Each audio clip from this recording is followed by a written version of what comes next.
بسم اللہ الرحمن الرحیم۔ السلام علیکم ورحمۃ اللہ وبرکاتہ۔ دوستوں، بعض اوقات انسان اس فانی دنیا کی نعمتوں اور مقام و منصب کے حصول کی لالچ میں اپنی آخرت برباد کر بیٹھتا ہے، حالانکہ دنیا بھی اس کے ہاتھ نہیں آتی۔ یوں وہ دنیا میں بھی ذلیل و خوار اور آخرت میں دردناک عذاب کا حقدار ٹھہرتا ہے۔ فرمان مصطفیٰ صلی اللہ تعالی علیہ وسلم ہے، حب الدنیا راس کل خطیئۃ، یعنی دنیا کی محبت ہر برائی کی جڑ ہے۔ دنیاوی لالچ میں آ کر دو جہاں کی تباہی و بربادی مول لینے کی ایک عبرتناک مثال یزیدی لشکر کی ہے، جس نے مال و دولت اور حکومت و اقتدار کی خاطر نواسہ رسول حضرت سیدنا امام حسین اور ان کے رفقا رضی اللہ تعالی عنہ کو شہید کر دیا۔ تاریخ گواہ ہے، جو لوگ ان نفوس قدسیہ کے مقابلے میں آئے وہ زندگی میں چین نہ پا سکے۔ یہاں بھی انہوں نے ذلت و رسوائی کی سزا پائی، جبکہ میدان محشر کا معاملہ اس کے علاوہ ہے۔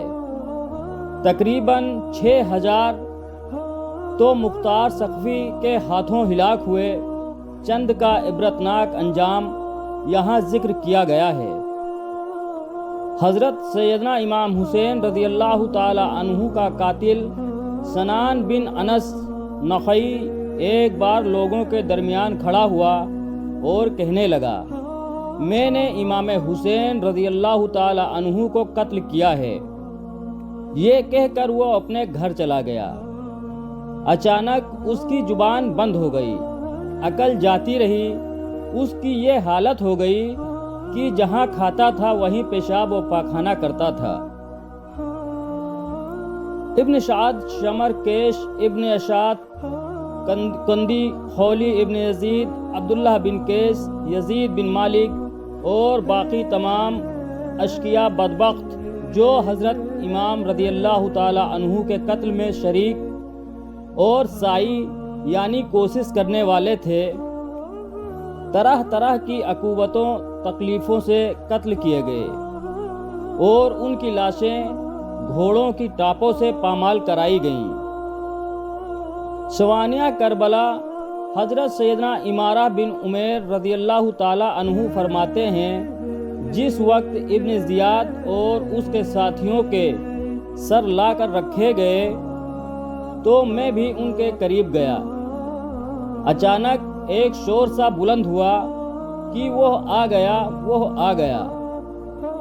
میں نے دیکھا تو ایک بڑا سا سانپ ان سروں کے درمیان سے ہوتا ہوا ابن زیاد کے سر کے پاس پہنچا اور اس کے نتھنے میں گھس گیا۔ تھوڑی دیر بعد نکل کر غائب ہو گیا۔ اچانک پھر شور مچا، وہ آ گیا۔ پھر وہی سانپ نمودار ہوا اور 2 یا 3 بار اسی طرح کیا، یعنی ابن زیاد کے نتنوں میں گھسا۔ حضرت سیدنا ابو رضا عطاری علیہ رحمۃ اللہ قوی فرماتے ہیں، اہل بیت اطہار کو برا نہ کہو، کیونکہ وہ رسول اللہ صلی اللہ تعالی علیہ وسلم کا گھرانہ ہے۔ میرا ایک پڑوسی تھا، جب حضرت سیدنا امام حسین رضی اللہ تعالی عنہ کو شہید کیا گیا تو اس نے آپ رضی اللہ تعالی عنہ کے بارے میں کہا، دیکھو فلاں بن فلاں کا کیا حال ہوا۔ اللہ عز و جل نے آسمان سے 2 ستارے اس کی دونوں آنکھوں میں مارے، جس سے وہ اندھا ہو گیا۔ خولی بن یزید، جس نے حضرت سیدنا امام حسین رضی اللہ تعالی عنہ کے سر اقدس کو تن سے جدا کیا تھا، جلت کی موت مارا گیا۔ یہ گھر میں چھپ گیا تھا، اس کی بیوی نے ہی اسے پکڑوا دیا۔ مختار کے حکم سے اسے شاہراہ عام پر قتل کیا گیا، پھر اس کی لاش کو جلا دیا گیا۔ اسی طرح باقی دشمنان اہل بیت بھی ذلت و رسوائی کی موت مارے گئے اور جس منصب اور مال و دولت کی خاطر انہوں نے نواسہ رسول کے قتل جیسے بدترین جرم کا ارتکاب کیا وہ بھی ان کے ہاتھ نہ رہا۔